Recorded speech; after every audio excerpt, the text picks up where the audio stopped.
Malam-malam stories.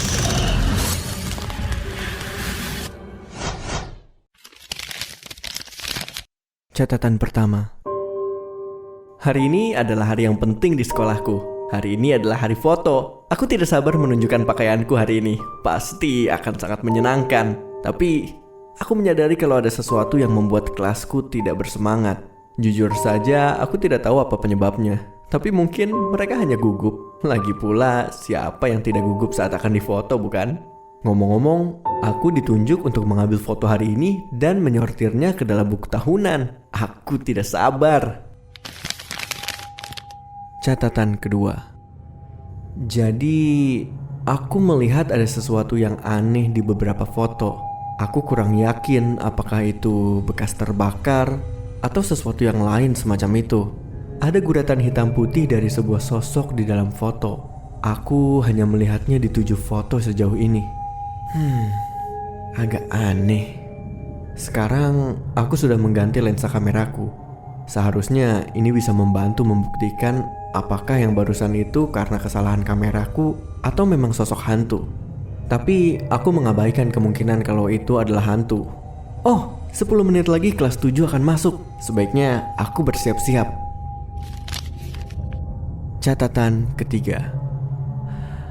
Oke, aku mulai ketakutan sekarang. Aku baru memotret setengah dari kelas 7 dan sosok tadi terlihat semakin jelas. Sekarang ada 3 titik bercahaya dengan rambut kecil. Dia mulai terlihat seperti anak berumur 10 tahun. Aku tidak bisa memastikan apakah dia laki-laki atau perempuan. Sekarang aku mulai lebih percaya kalau ini memang sosok hantu. Tapi aku juga yakin kalau ini adalah kesalahan frame dari kameraku. Aku masih tidak yakin. Tapi aku akan coba menunggu sampai makan siang kelas 7 berakhir. Setelah itu, aku akan memastikan apakah itu kesalahan kamera atau bukan. Catatan keempat. Sosok itu masih di situ. Aku tidak tahu apa lagi yang harus aku lakukan sekarang. Karena aku yakin kalau itu memang hantu asli. Aku sudah memberitahu ini ke guru-guru dan mereka harus memastikan apakah ini memang kesalahan kamera. Tapi saat mereka mencobanya, hantu itu tidak muncul. Aku tidak bisa menyalahkan mereka yang tidak percaya denganku. Tapi aku tahu ini bukanlah lelucon atau pemikiran anehku. Aku akan memeriksanya sekali lagi dengan kelas 8 untuk memastikan kalau sosok itu muncul lagi. Aku akan kembali menulis pemikiranku setelah ini. Catatan kelima. Tidak mengejutkan, sosok itu masih ada.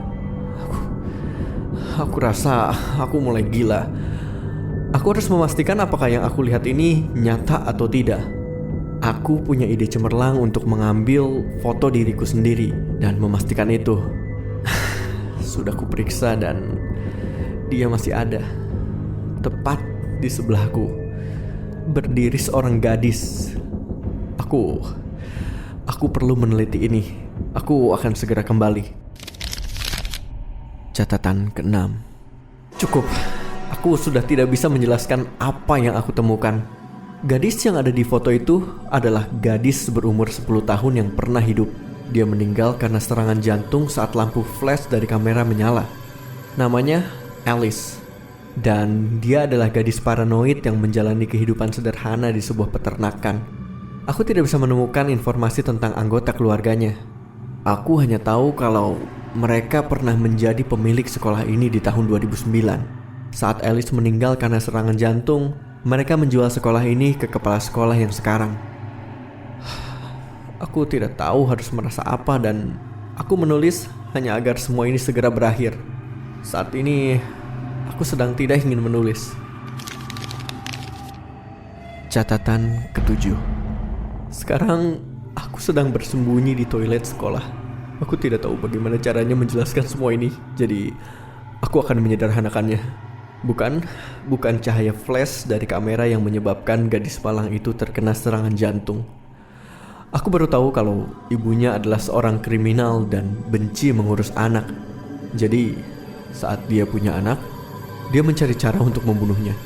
Saat hari foto tiba, Dia memutuskan untuk bersembunyi di bawah meja yang ditutupi, yang mana akan diduduki oleh anak-anak. Dia membunuh anaknya di bawah meja itu. Tak lama setelah itu, dia ditangkap oleh polisi. Akan tetapi, dia membunuh dirinya sendiri dengan mengadukan kepalanya ke tembok bata di dekat gerbang masuk. Aku bisa mendengar pintunya terbuka dan menutup. Bersamaan dengan itu, ada suara langkah kaki. Aku tidak tahu apakah itu ibunya atau gadis itu. Tapi semoga saja. Ini adalah buku harian yang ditemukan oleh polisi saat mereka dipanggil oleh pihak sekolah untuk memeriksa kamar mandi setelah terdengar jeritan seorang laki-laki. Polisi menemukan buku harian itu dan mengambilnya sebagai barang bukti dari kematian seorang laki-laki berusia 12 tahun bernama Mario Lucen. Tidak ada barang bukti lain yang ditunjukkan dan tidak ada satu foto pun yang boleh diperlihatkan ke publik. Kini, sekolah itu ditutup semenjak insiden tersebut. Mario dipercaya masih ada di kamar mandi itu. Hanya saja, kamu tidak akan bisa melihatnya.